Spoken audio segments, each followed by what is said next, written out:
Welcome to the April 23rd, 2017 guitar blog on how to use scales more musically.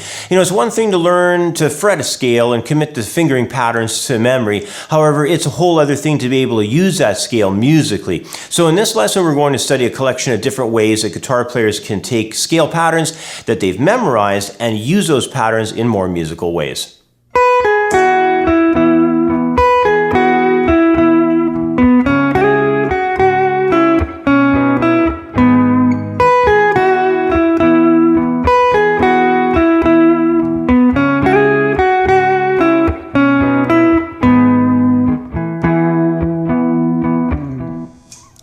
Well, let's take a look at example number 1 here. I've got the pentatonic scale going on in the key of E major, and it's got some extended duration notes to the melody line. And you know what's really important in using pentatonic is it gives you a nice set of very melodic tones to mess around with, and you get really connected to what's happening in harmonies. Now, let's begin by discussing harmonies, because before I get into the melody line that I have or the scale pattern itself, I want you to become really aware as you practice about what's happening with chord changes in the background. Now, in my set of chord changes here, it's very simple. I'm in the key of E major. I've got a jam that starts out on the E major chord, 2 measures there, and then we move to C sharp minor for a measure, and then a B to a G sharp minor. So B major to G sharp minor at the end, and then it comes back around and just kicks in all over from the top once more.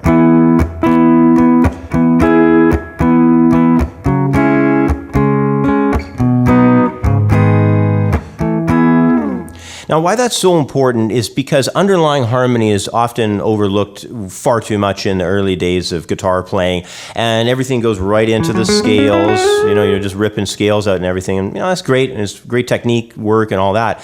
But to train your ear well, you need to be able to take the scale pattern and really start connecting it to something going on, and a set of chord changes in the background. That's how your ear gets better, and that's how you really get able to use the scale more proficiently. Now, let's start off with example 1A. I've got this E major pentatonic layout. I'll just run through it. It's in your handout under example 1A.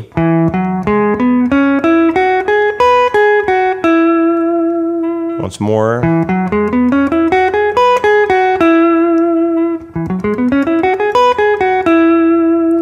So it's just a 6th position, 5th string root, E major pentatonic scale. You may even know this one. It's a fairly common scale pattern. And what we're going to do with it is work out a melodic structure for a line that's going to connect to our chord changes. Now, we're going to start off here by coming at it from the high note on the 1st string, 7th fret. And just we'll be connecting from that high 7th fret tone, walking through the scale, targeting over into our root of our chord, our E tone. Very simple melody, just 8th notes and quarter notes, and you know, a lot of sustain there. Starting on a high B, walking through a G sharp and then an F sharp, and then taking it to that 3rd string E there to wrap up. And then once the C sharp minor chord rolls in, what we're going to do is we're going to walk here off the 4th string, 9th fret. We'll take that B, move into the C sharp there. So we'll be approaching the C sharp, the root of the chord, by way of a whole step from behind. And then we're going to do a grace note slide up into the G sharp. That's a strong tone on that C sharp chord because it's the 5th.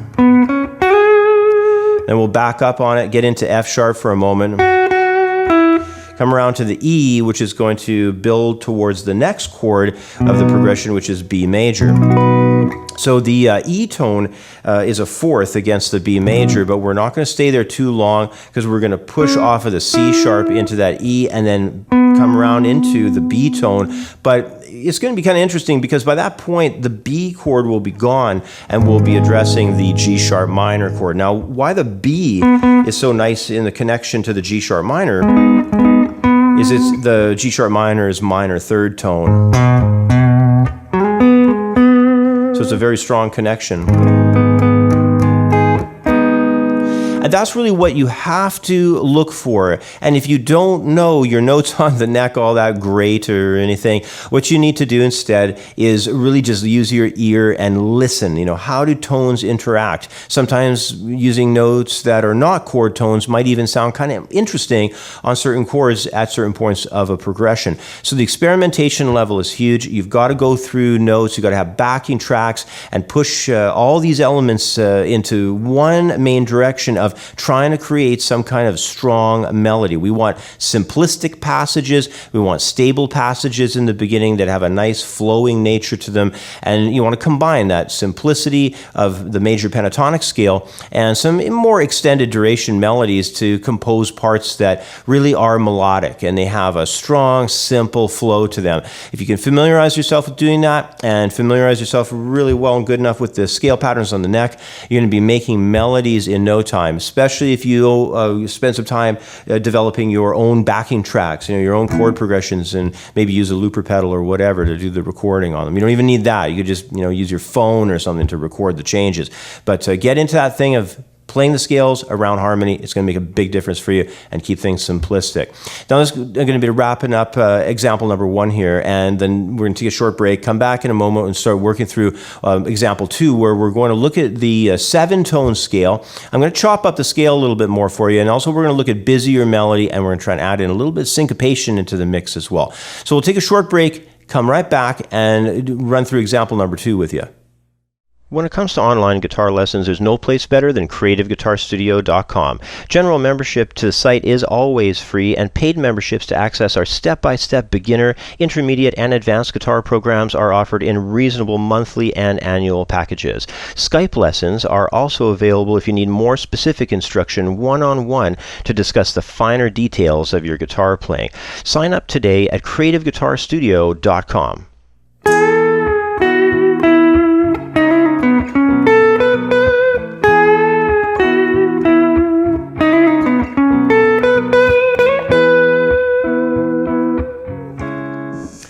Well, in example number 2, what we're going to look at now is the full 7-tone E major scale, and we're going to combine it with some different layouts, which we'll talk about in just a moment, as well as some effects of the difference when you move into some syncopation and a little bit of the 16th note feel in there too. So first of all, let's start off with the, in the handout under example 2A, I've got this E major scale layout that's kind of a little bit different than, your standard, in position. Just rather than that, we're going to do it a little bit differently. We're going to chop it up. I'm going to start from the 3rd string, walk down to the A at the 12th fret, 5th string. So that's going to start from E through the scale to that A, then jump over across to the 3rd string, and we're going to start off on E again, all the way up to the high B there. So we're going to have high C sharp, pardon me. So we're going to go all the way across. And then we're just going to do the F sharp, resolving over to the E tone again. So it's sort of chopped up in a little bit different way. Still E major scale, but not normally how you'd see it laid out in most of the books and so on. And the reason why I want to bring this up as a topic is because far too often, you'll get a scales book, let's say, and they'll be showing you, okay, here's one of the patterns of E major, and here's another E major pattern, and here's the fingering, and here's another one up over here, or whatever. And they're so generic, and they're so overused where everybody uses them and practices them, and they just they won't give you a lot of ideas.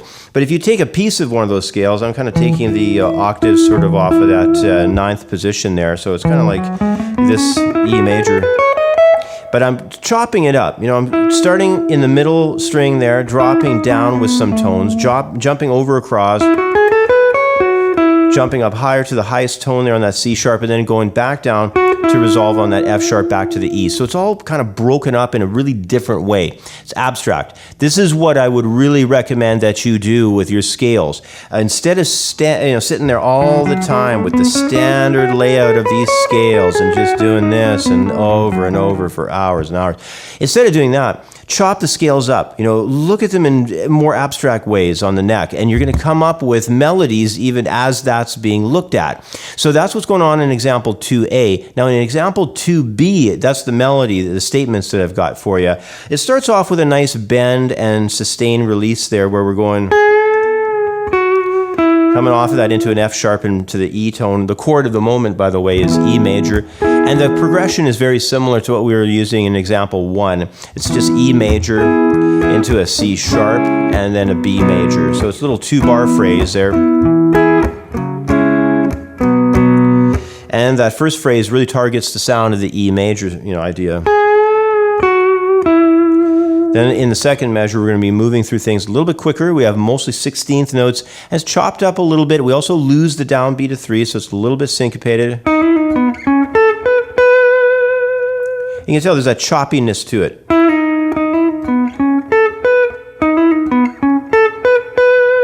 It doesn't have a real flow. It's a bit more choppy with the 16ths and how you have the 16th note rest intermixed there as well. So mess around with that as an idea, in your playing when you're trying to make melodies. Do not always keep the same rhythms going on. I see that far too often in my own students, and I'm giving them a hard time, telling them, you are always using the same kinds of rhythms when you play lead. Change it up, break it up, make it chopped up sounding, and really expand it so that it has a little bit different feel. That way, your lines are going to sound different all the time. You're not going to have this similar idea going on in your playing constantly.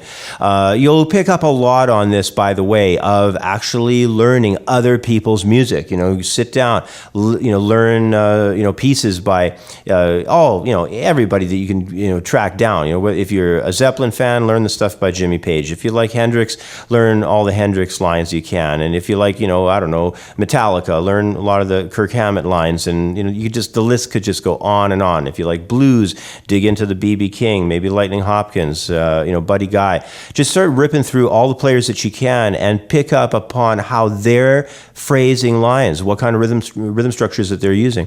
So altogether, though, in this example 2B, what's happening is we're starting off there on the E chord, doing that more laid back phrase. And then we've got that more chopped up phrase over the C sharp and the B. So we've got this thing going on.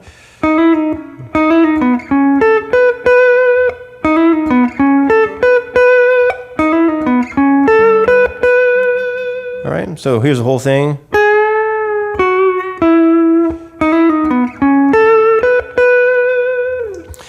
And just keep experimenting with the time. Take what I'm showing you here, break it up differently. Don't play anything the same way twice. Really force yourself to, go through ideas differently all the time. And, when you're working on your own improvisation ideas, and especially even composing ideas, change and make lots of variations. You can always come back, on the next day. You can do something different. You don't have to do the same thing all the time. Come back in another day and do something different. But anyway, that's going to wrap things up here for part 1 of the lesson plan. And we're going to come back in a moment in the members area with part 2, and I have quite a few other ideas I want to share with you. But I should mention too that in the members area, there's a lot more of these guitar blogs. There's the master classes in there. There's all the quick licks, and there's all the information on the courses, which is really the main reason I'm finding people are signing up to the site. They want an orderly, sequential way of learning guitar. They want to learn to read music. They want to understand the neck. They want systems for learning chords and understanding the scales and the arpeggios and how all the improvisation ideas fit together. And that's exactly what I've got for you over in the members area at creativeguitarstudio.com. Smooth Jazz Chords introduces chord types that offer a very different sound from the chords that are used in almost every other style of music. The Smooth Jazz Chords video lesson is a 2-part course that demonstrates chord types that are used in the smooth jazz style. These chords are often referred to as triad over bass note chords, and the lesson demonstrates these chord shapes as well as their use using both diagrams and example progressions. Smooth Jazz Chords is available for instant download in the View Our Products area at creativeguitarstudio.com. Thanks for watching part 1 of the lesson. Be sure to sign up for a membership at creativeguitarstudio.com to watch part 2. In part 2, we'll study how to move more laterally along the neck, and we'll run through how to expand scale phrases. Plus, as a member, you'll be able to download the handout for this lesson along with many more professionally done guitar lessons. Thanks for watching, and we'll catch up next in the members area.